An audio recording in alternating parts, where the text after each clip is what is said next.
Hey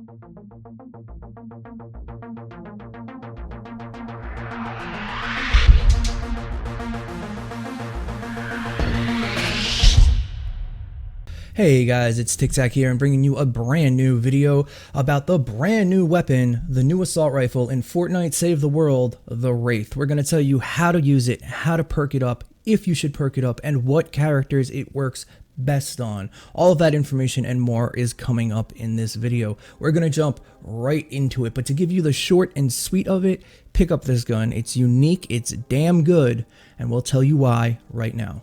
Quick side note, guys. When I was doing my top 5 assault rifles for the game, it was brought to my attention that there aren't many medium class assault rifles in existence. I thought there was plenty. I thought there was 10, 15, 20 different kinds, but you kind of just get lost in the game and you don't realize that an assault rifle that is fully automatic with a decent magazine size but doesn't go too big into the light machine gun category, there's only 2 or 3. There's the Nocturno, which is an okay gun. There's the Gravedigger, which is a pretty decent gun. I recommend it all the time. It's a really good gun, and the fact that now you can change the element on it. And lastly, the Scar, which is a terrible gun. Don't ever use it. Every other gun in the game is better. Trust me on that. It has low damage per bullet, small magazine size.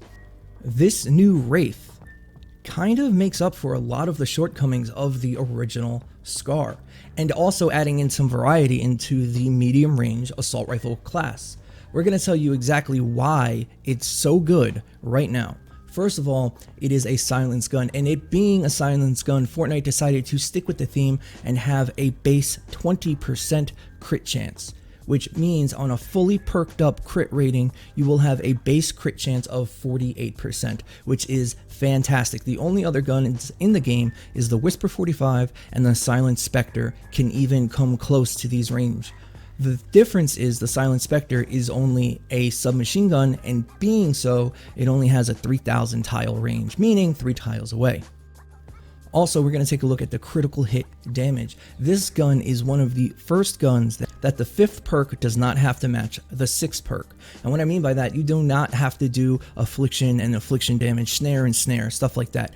Now you can do, on this weapon in particular, you can do double crit damage, 1 crit chance, magazine size, and the element of your choosing, and get away with it. And that is unheard of in this game so far. At least this gun is the first to do so. So with everything maxed up, you will have an assault rifle that hits for 9,000 damage per bullet, 18,000 damage a headshot at level 106 Shadow Shard.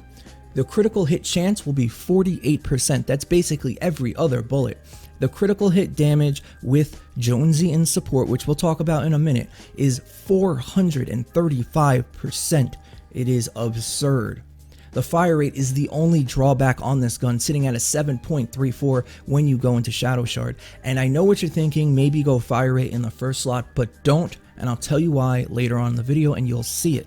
The magazine size sits at a nice 45 once fully leveled up, and the range is the only full assault rifle in the game that I can think of that is over 5,000. That is Tiger territory, that is scoped assault rifle territory, and this gun, when fired correctly, shoots with pinpoint accuracy. How I would level this weapon up is 1 crit chance and 2 crit damage, leaving you at 415% crit damage and a total of 48% crit chance. Also, use another crit damage support such as Sergeant Jonesy in support slot.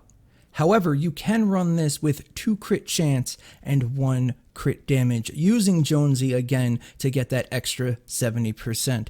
This may be the way to go, but you're going to have diminishing returns. If everything wasn't so expensive to test in this game, I would do it for you. But that'll leave you at 61% crit chance instead of 48. So that's over the average, a higher bracket, if you will, of crit chance. Up to you though, either way you roll it, it'll be fine, but definitely make this gun crit.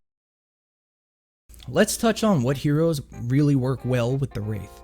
First of all, this gun, you think soldiers. Most assault rifles, you think soldiers. And Rio and Urban Assault Headhunter in this case is no exception. They work fantastically well with it. The gun's drawback is its low fire rate, and they both have a way to increase that. However, I want to bring your attention to running this on an Outlander, especially Enforcer Grizzly. He has an 8K tile range on his Teddy. Your Wraith sits at 5k, which gives you a lot of damage from afar, and without the fire rate increase, you will not lose your accuracy. Your bloom will not increase and the reticle go all over the place. If you were to run something like that, which I suggest just trying out, it's really good, this is what your build's going to look like. However, if you're going to run the Rio or Urban Assault Headhunter meta, then this is what you want, with Sergeant Jonesy in support slot and whatever you're liking to be in tactical, whether it's Raven, MGR, Sun Wukong, it doesn't matter.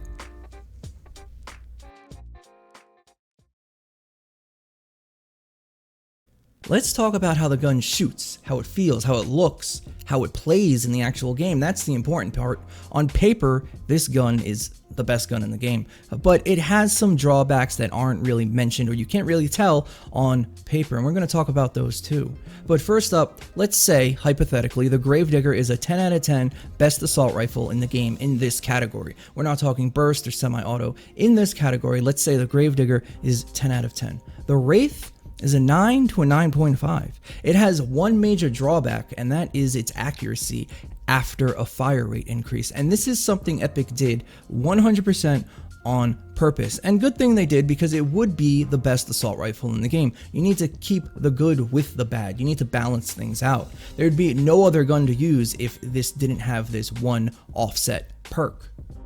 So what is this stability thing, accuracy, recoil thing I keep bringing up? What you're about to see is my crit damage, crit chance Wraith. And you can see basically I can keep it pinpointed on that middle line for the most part. What's coming up right now is my buddy who accidentally made his Obsidian and maxed the fire rate perk as well.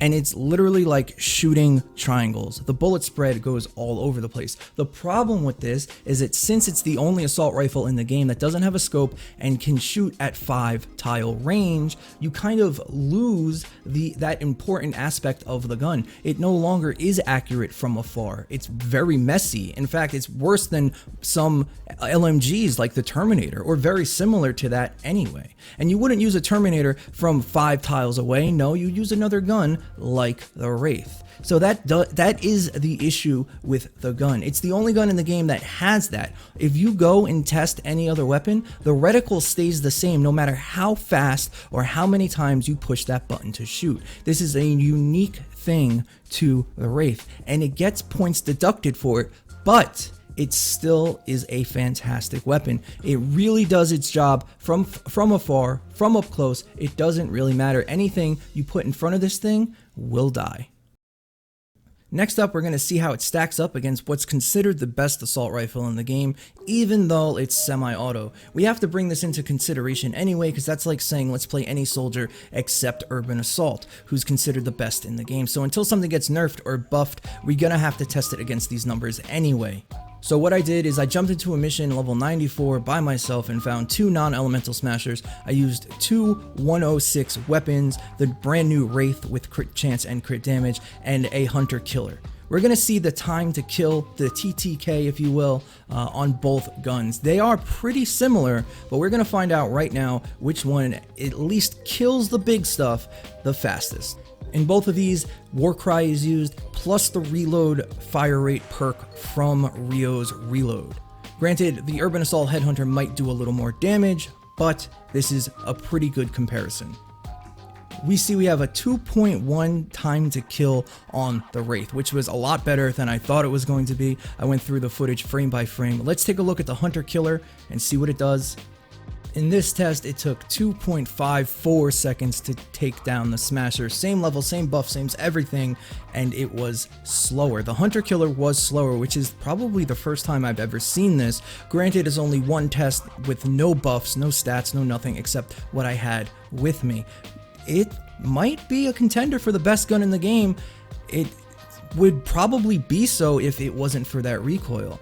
This isn't a super fair test, but the Hunter Killer is a great weapon. It's probably the best in the game. We're damn close to it, and this is right at its heels, if not better in certain scenarios. Having 415% crit damage on a gun is insane how hard a fully automatic gun can hit. I highly recommend picking up this gun. From the limited testing that I did, it has no reason not to be picked up. I give it a solid 9 to 9.5 out of 10. It really does its job well. Make sure you grab it, make sure you play with it, level it up the way I said, crit chance and crit damage. Either one will work for you. Check out the gun. Let me know what you guys think down in the comments below. If you're looking for help with Horde Bash or anything before it goes away, make sure to stop by the Discord. The link will be in the description below. We have an amazing group of people that will help you through that kind of stuff. Plus, I run viewer games every single day on my stream, twitch.tv/roundedtiktak.